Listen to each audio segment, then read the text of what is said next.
How to configure automatic AirPlay settings in iPhone 16e. So let's start the video. First of all, open settings.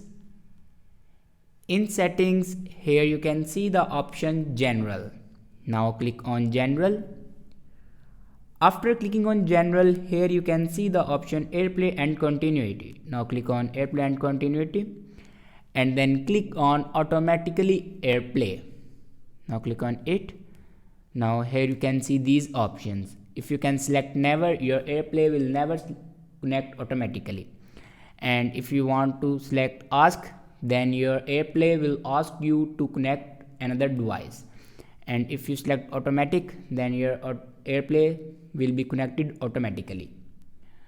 So this is the way to configure automatic AirPlay settings in iPhone 16e. I hope this video is helpful for you. Thanks for watching.